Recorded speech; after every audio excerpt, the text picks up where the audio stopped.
7 بجے بالوں کے برابر چاندی. یہاں فرق ہے اہل سنت برادران کے اور ہمارے اہل تشیع میں. ہمارے ہاں عقیقہ کرنے کا اور معیار ہے، اہل سنت کے ہاں عقیقہ کرنے کا معیار اور. ان کے ہاں عقیقے کے فقہی دو تین مسائل سے اور آپ کی زحمت تمام. عقیقہ نبی کریم صلی اللہ علیہ وسلم نے سب سے پہلے امام حسن کا کیا، پھر امام حسین کا کیا. جب بچے کی ولادت ہو جاتی ہے تو شریعت کا حکم یہ ہے کہ جب بچہ 7ویں دن میں داخل ہو جائے تو اس کے سر کے بال اتارے جائیں. 7ویں دن میں داخل ہو جائے تو اس بچے کے سر کے بال اتارے جائیں، اور اس کے بعد وہ جو بال ہے نا ان بالوں کو چاندی کے برابر تولا جائے.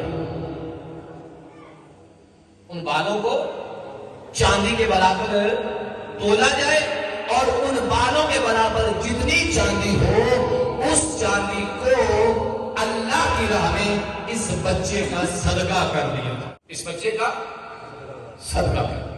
تو اب یہ جو بال کٹوانے ہیں یہ 7 بجے بالوں کے برابر چاندی صدقہ. اسی دن عقیقہ کرنا مستحب تاکیدی ہے. اچھا یہاں فرق ہے اہل سنت برادران کے اور ہمارے اہل تشیع میں. ہمارے ہاں عقیقہ کرنے کا اور معیار ہے، اہل سنت کے ہاں عقیقہ کرنے کا معیار اور ہے. ان کے ہاں ایک جانور میں 2-4 عقیقوں کو مکس کیا جا سکتا ہے.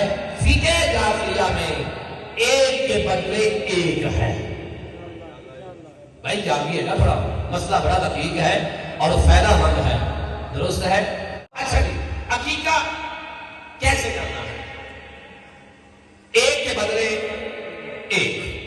اب آپ کی حیثیت، آپ ٹھیکیدار ہیں، زمیندار ہیں، پاورفل ہیں، آپ اونٹ ذبح کروا دیں.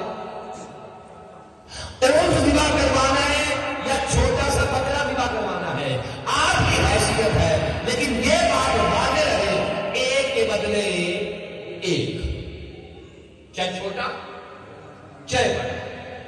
یہ عقیقے کرنے کا فلسفہ کیا ہے؟ کیوں عقیقہ کیا جاتا ہے؟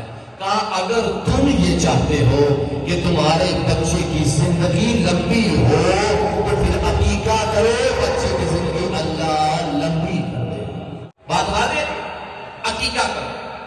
اچھا عقیقہ جو کرنا ہے یہ کیا ہے؟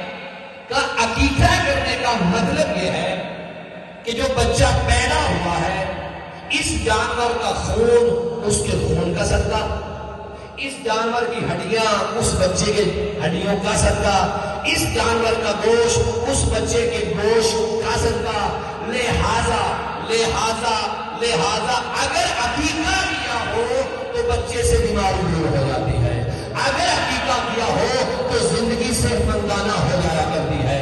لہذا شریعت کا حکم ہے، بہتر یہ ہے کہ آپ 7ویں دن عقیقہ کریں. اچھا جی نہیں پتا سی کی کریے؟ کہا جب پتا چل جائے تب عقیقہ کریں.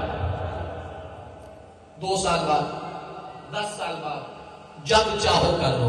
عقیقہ پتہ نہیں تاریخی علمی اعتبار سے یہ اتنا ڈاٹا سب کام ہے. شریعت نے یہاں تک کہا ہے کہ اگر تم جوان ہو گیا ہے نا اور تجھے پتا چلے کہ تیرے ماں باپ نے تیرا عقیقہ نہیں کیا تھا یا ان کی حیثیت نہیں تھی عقیقہ کرنے کی، اب 2-4 آنے تو کما لیتا ہے، تو اپنا عقیقہ خود کر دے. اپنا عقیقہ خود کر دے. اور اگر آپ خود باپ بن گئے ہیں، آپ نے نہ بچوں کا عقیقہ کیا اور آپ کو یہ بھی نہیں پتا کہ میرا بھی ہوا تھا یا نہیں، لیکن 4 جانور موجود ہیں، 4 پیسے موجود ہیں، شریعت کہتی ہے اپنے بچوں کا بھی عقیقہ کر لے اور اپنا بھی عقیقہ کر لے. یہ 4 آنے اور جو کھیلے. اب شریعت کہتی ہے اگر تیرا ماں باپ موجود ہے تو ان کا عقیقہ کر دے. حتیٰ کہ اگر تیرا ماں باپ رخصت ہو گیا ہے تو رخصت ماں باپ کا بھی عقیقہ کرنا چاہے تو تب بھی کر سکتا ہے. ایک سلوات پڑھ بتانا. جب میں نے یہ پڑھا تو مجھے اس سے اندازہ ہوا کہ عقیقہ پھر کوئی کمال کی چیز ہے، نارمل. اچھا کے بعد جلدی سے میں بات سمیٹوں کہ اس کے بعد آپ نے عقیقے کے جانور کو ذبح کیسے کرنا ہے. یاد رکھیے عقیقے کا جانور نارمی جانوروں کی طرح ذبح نہیں ہوتا. جب ذبح کیا جائے گا دعائے مستحبہ پڑھی جائے گی. اس کے بعد جب اس کی کھال اتاری جائے گی عقیقے کے جانور کی، جب کھال اتاری جائے گی اس کے بعد جو آپ نے اس کا گوشت کاٹنا ہے نا، توجہ رکھیے بڑا دقیق نقطہ. جب عقیقے کے جانور کا گوشت کاٹنا ہے تو آپ نے عقیقے کے جانور کا گوشت ہڈیاں اس کی نہیں توڑنی. جہاں اللہ نے ہڈی بنائی ہے نا جوڑ، ان جوڑوں سے جدا کرنا ہے. الگ سے من پسند بوٹیاں نہیں بنانی. جو ہے من پسند بوٹیاں نہیں بنانی، بلکہ شریعت نے کہا ہے جہاں جہاں جانور کا جوڑ آتا ہے اس جانور کے جوڑ سے اسے الگ کیا جائے. اور ہڈیاں کیوں نہ توڑی جائے؟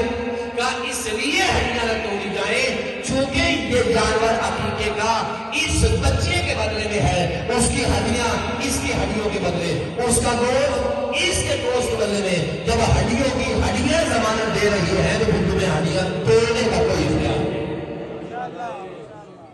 ہڈیاں توڑنے کا کوئی اختیار نہیں ہے. لہذا آج بھی اگر آپ چاہیں اپنے بچوں کا، اپنے بڑوں کا عقیقہ کرنا چاہیں تو کر سکتے ہیں.